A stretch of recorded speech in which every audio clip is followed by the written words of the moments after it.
with your questions. Call 408-912-5038. That's 408-912-5038. And here is your host of Dollars and Cents, Sanjiv Gupta CPA.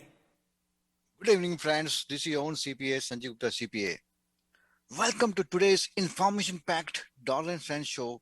Our objective in this show is totally information, providing information to all the listeners to go through this madness, this COVID madness, which is happening last year, 2020, and going also in 2021, to use the advantage of the tax that has happened, that has gone through a lot of changes last year, to use those advantage and use them to their advantage. That's the whole reason why I have this show.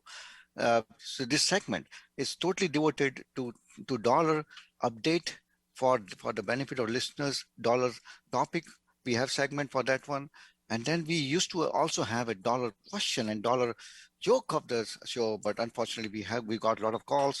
We definitely like to go to that, but if you have any questions, listeners, this is the time to call in to the studio number 408-912-5038, 408-912-5038, and this is a time to call the studio number to talk to me, to get your questions answered. This is a tax show. It's all about dollar and tax. So if you are having a burning question in your mind and thinking about solution to that question, and want to talk to a CPA, this is the time to call. So 408-912-5038. So today we have in a dollar update, we have the webinar that is happening on this Saturday, February 20th. This is the webinar that is happening on the 2020 tax filing tips. So tax filing tips is what we are looking towards, benefiting the attendees who come to the webinar, to provide this information, which is too much going everywhere, from unemployment to economic impact payments, to COVID distributions related to retirement, to foreign account reporting, to business entities, QBI, passive activities. All those 9 yards will be discussed at the webinar. We have a caller here. Let me take this call. Good evening, this is Sanjiv Gupta CPA. Hi, Sanjeev ji. I have a quick question. So is there a dollar limitation if you were to transfer funds to India, or if you want to bring funds from India, what is the cap without getting into the gift tax? So it's a very good question. A lot of people ask this question. Thank you for that question. So answer to that question is depends upon the rules and regulation that is there in a particular country like India. So when you transfer money from here to India, there's no limitation on transferring money from here to India, because India welcomes any foreign exchanges. So there's no limitation on that transfer. Now, how do you transfer to India? It's very important. You should transfer basically to a NRE account. You should create a non-resident external rupee account, which is a dollar account, but maintain in rupee. But it's important that you transfer to NRE account, keep a trail of the transfer, so that when you have a requirement to transfer money back from them, you can easily get that transferred equivalent to the amount that you transfer from here to there. Now, from getting money from there, of course, there's a restriction, because it involves movement of dollar on capital account, which is very restrictive as per the RBI guidelines. So you cannot transfer from there more than $250,000 as per Indian fiscal year. It's not a calendar year, it's fiscal year. Fiscal year start from April 1st to March 31st, not like we have here in the US, the calendar year from January 1st to December 31st. So you can transfer up to $250,000. Now, if you transfer more than that, you definitely need a special permission from RBI. You have to fill up certain forms and give her the reasons why you want to transfer. What is the urgency of transfer? It will not be easier to transfer more than $250,000. Most cases they reject it unless it's a very urgent situation. So to answer your question, you can transfer up to $250,000 based on each bank requirement. There might be some bank that might need a chartered accountant certificates. Up to $250,000 you can transfer from there, and from here you can transfer any amount to that to India. Okay. Okay. Thank you, Sanjeev. One last quick. If you were to transfer to your friends or families in India, then what is the restriction from transferring money from US to India? Is there a dollar restriction? No, I will. So in case you want to transfer to your friend or family, like I said, you should transfer first to the NRE account in India. Okay, And from there, you should do whatever you want to do. Okay. got it. Thank you so much. Thank you. Really appreciate for the call. That was a good call. So any questions, listeners, if you have any questions on foreign currency, foreign exchange transfers or unemployment compensation, of course, this is a time for filing taxes. You're concerned about particular tax situation from real estate to unemployment to foreign account reporting to capital gains scenarios, stock trading, Bitcoin currency fluctuations. By the way, on the tax form this year, 1040 tax form, there's a new line item which deals with virtual currency. You can see how the Bitcoin is going up. It's like 51,000. It's just crazy. What's going on in the stock market is just crazy. Even the other commodity currencies are increasing likewise with the Bitcoin. What is happening in the stock market is unbelievable too. But let's go to our webinar, which is happening on February 20th. So like I said, the whole goal of this webinar is to provide information to the attendees in a way that they can use that information to their advantage while doing their 2020 tax returns. That's the whole goal. There have been a lot of changes in the tax year 2020. We have the CARES Act, we have TCDTRA changes, we have Secure Act, then we have the Tax Cuts and Jobs Act. So we have those changes, and it is not easier for the taxpayer as well as the tax preparer to go through, navigate through those complexities and report them correctly on the tax returns. So one thing is to save taxes. Second thing is to become compliant with all those regulations. So it will be a difficult nightmare, I will say, for a lot of people preparing taxes. So I will suggest that instead of going online and trying to do your own taxes, of course, it is a simple W-2 with not much complexities. Maybe stock trading.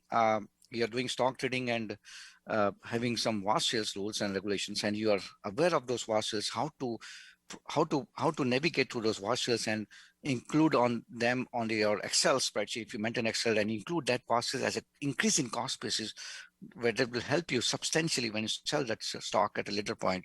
If you know about all those rules and regulations, then definitely go ahead and use that online. Otherwise, if you have complex scenarios with business entities, rental properties, multiple rental properties, then you have foreign income reporting requirements, and then we have all kinds of unemployment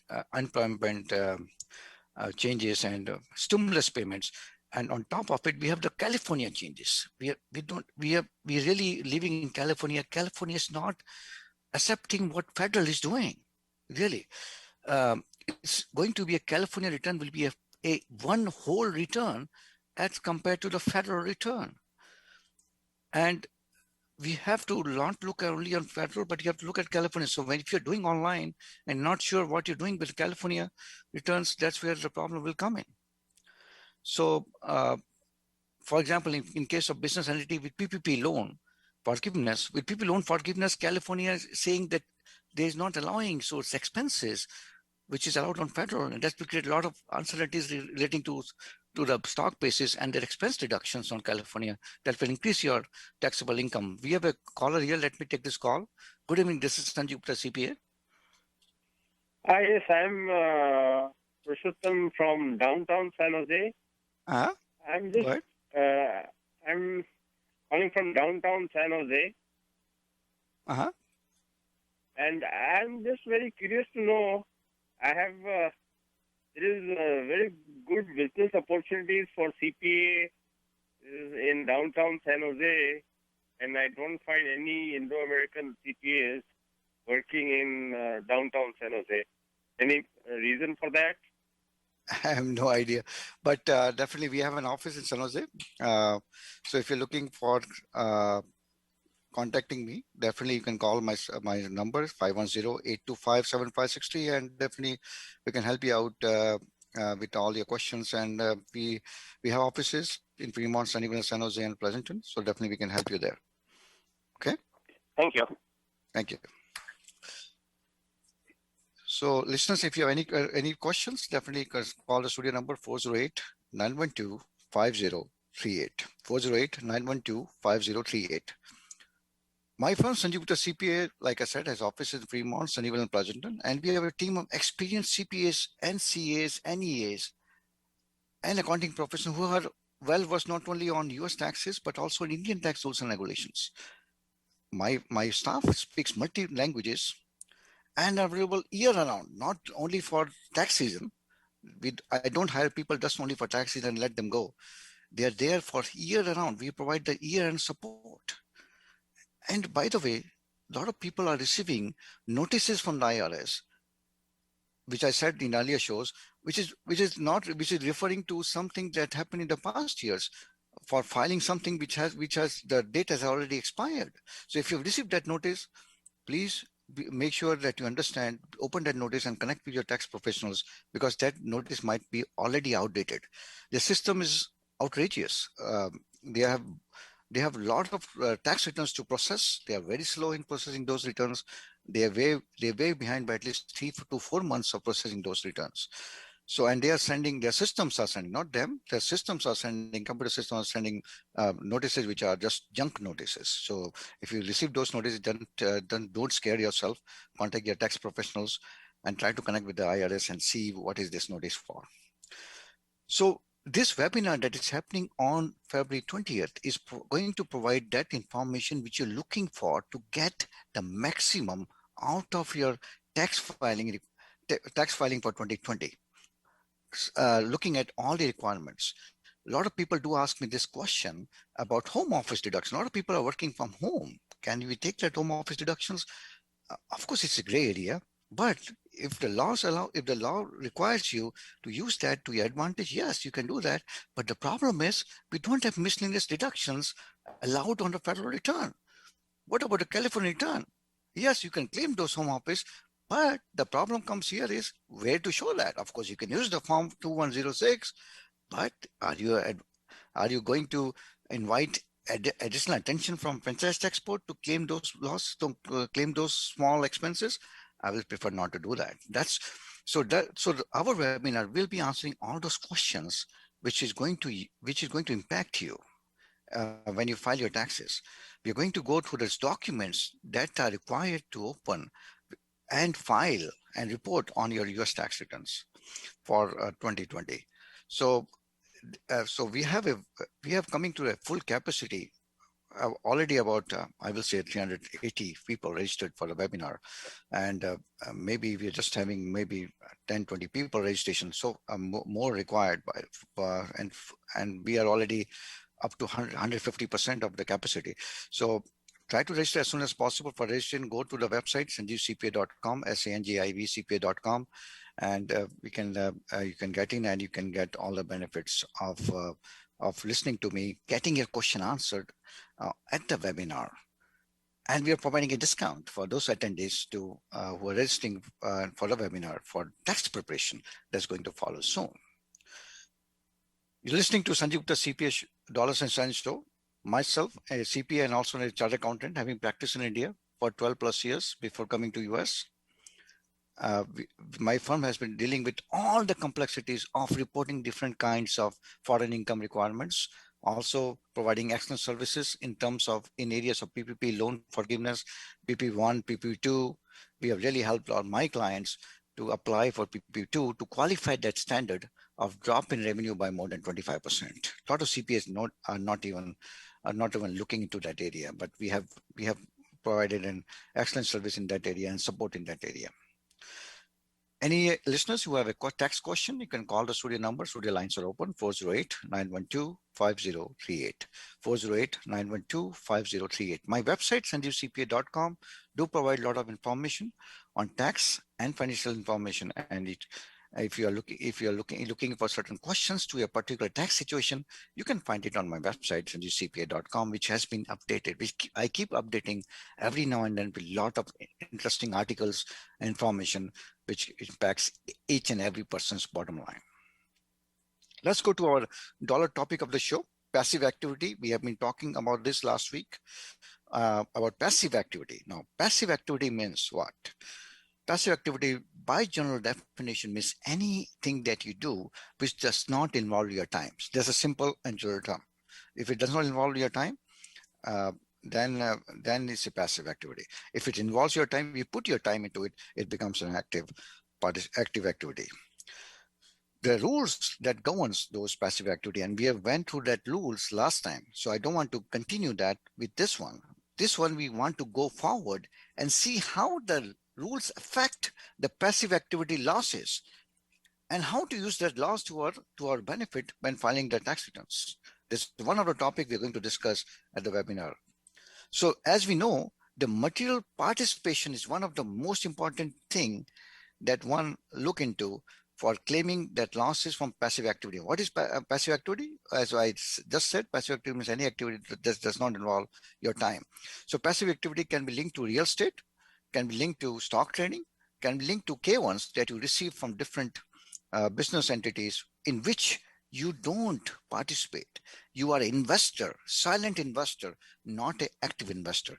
We have a caller here. Let me take this call. Good evening. This is Sanjiv Gupta CPA. Hello. Good evening. I think we lost a call. Let me. So passive losses are linked to those activity: real estate, stock trading, and K1s. Now, when we look at that real estate activity, we started with our discussion last time with real estate. When you look at real estate, people always say, hey, if I own a multiplex, a multi-unit, am I doing a business? No, owning a multiplex, a multi-unit does not make you an active business. Why? Because you're putting money in to acquire an asset, and that asset is generating revenue for you without you putting an extra effort to make that revenue. That's why that becomes a passive, because that asset is earning for you, not you earning for yourself, like on W2 or business income. So owning just a unit does not make that active business. What about if you own multiple units, like you have one real estate, you have multiple real estate, will that make you active real estate? I don't think so. That will make you active real estate. The reason again is you are not doing anything to earn that income. Your asset is earning that income for you. So how will you convert that to active real estate? So IRS has been very clear in this definition for real estate when it comes to passive activity. They're really clearly defined, because a lot of people try to take advantage of that losses from the real estate that comes in the form of depreciation. And they want to use that loss to set off their W2 income, which they are making substantial, or business income where they're making, and to lower their taxes. So IRS has been very, very clear. The guidelines have been very clear in the tax code. So for getting the real estate losses against your W2 income, you have to fulfill certain requirements. Number one, you should at least put into 500 hours of active participation, and your money should be at risk.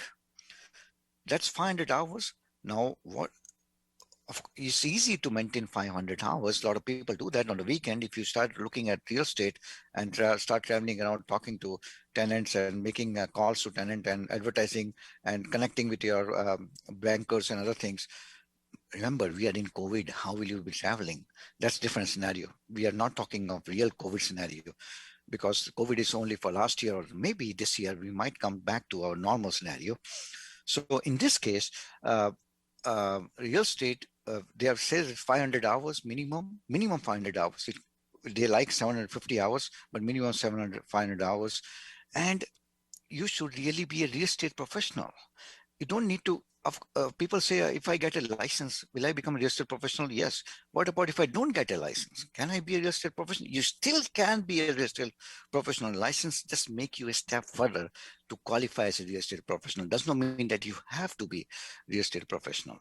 So 750 hours is required for this for the minimum, and you need to maintain a logbook of how many hours you're putting into real estate.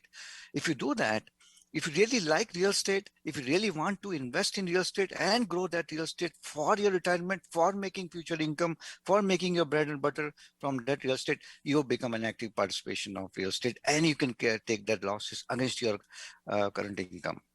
What about qualified business income deduction for that real estate? Qualified business income is up to 20% of that business income. Now that business, not passive. If it's business income, up to 20% of that income will be subject to, you can get a write-off. Of course, there are certain regulations that qualify you, that you need to qualify for getting that 20%. Like, for example, you have to have a total taxable income less than 350,000 if you're married filing joint. If it's more than $350,000, depends upon W2 income and the real estate value. 2% of real estate, we have certain formulas that we use. What about forming a corporation? Can that convert to active real estate? A lot of people had told me, can I form a corporation, an LLC, and that LLC can be treated as business? My question is, just forming an entity does not change the nature of that activity. As the structure is good for protection, but does not make you, qualify you to make it an active business. The number of hours, the continuous the effort that you put in making that income from that activity, and money at risk is what makes you that participation, active participation. We are coming to very close of this show. So if you have any question, last minute question, listeners, it's the time to call the studio number 408-912-5038, 408-912-5038. What about stock trading? Stock trading, same thing. People have become day traders last year. They think they are now day traders. They can claim those expenses against day trading, like telephone expense, internet expense, home office expense, meals and entertainment expense. All those expenses they can claim against those day trading. The thing is, like I said in earlier shows, it has to be continuous, regular. And volume should be there and should be consistent, not 1 year, maybe 2 to 3 years. Forming an entity will not qualify you for converting that passive to active traders. So remember, this is very important that you make the right move when it comes to day trading, converting that losses. Remember, if you make money, you will take away, if you do a LLC and you do day trading, that income will become ordinary income. You will not get the benefit of long-term capital gains, which you will get when you're not doing that trading business as a business. So, and of course, you can use the mark-to-markets and other things which can really qualify you for that, those things. But remember, you have to do that activity on a continuous basis. Any question that you have? Call the studio number. We are coming to the end of the show, 408-912-5038, 408-912-5038. My webinar is happening on this Friday, February 20th. Time is from 10 to 12. It's 2 hours, and we're going to go through all the length and breadth of all the tax changes relating to year 2020, going through the forms. It is a tax preparation tips, not tax planning, which we are going to do later on. And also, it is also if you are looking for foreign income, foreign reporting, we can do that. We are going to, for the next webinar, which is happening in March, for foreign account reporting. For registration, you can go to my website, sanjivcpa.com, sanjivcpa.com. You can go there. You can register for the website. You can get also information relating to your situation. If you have any questions, you want me to reply any questions, your questions on air, you can send me an email at sanjiv@sanjivcpa.com, sanjiv@sanjivcpa.com, sanjiv@sanjivcpa.com. Thank you and wish you the best of day, and hope you're keeping good and keeping safe and get vaccinated as soon as possible. Thank you, and see you next Wednesday, same time, 6:30 for Dollar and Cent Show. Thank you for tuning in today to Dollars and Cents, hosted by Sanjiv Gupta CPA. Tune in next Wednesday and every Wednesday at 6:30 p.m. If you have any questions about the program or its related topics, you can get in touch directly with Sanjiv Gupta CPA by calling 510-825-7563. That's 510-825-7563, or visit sanjivcpa.com. If your business has made a lot of profit and you are looking for ways to substantially reduce your tax liabilities by taking the full benefits available under TCJA and the CARES Act, then set up a consultation appointment before the 2020 tax year runs out. Call Sanjiv Gupta CPA today at 510-825-7563. That's 510-825-7563 or visit sanjivcpa.com. बुल्ला बात सच्ची कद रुकदी है गल इक नुक्ते विच मुकदी है अल्फ अल्लाह नाल रत्ता दिल मेरा Bollywood, your admission ticket to the best sounds of Bollywood and beyond. Bolly 92.3 FM.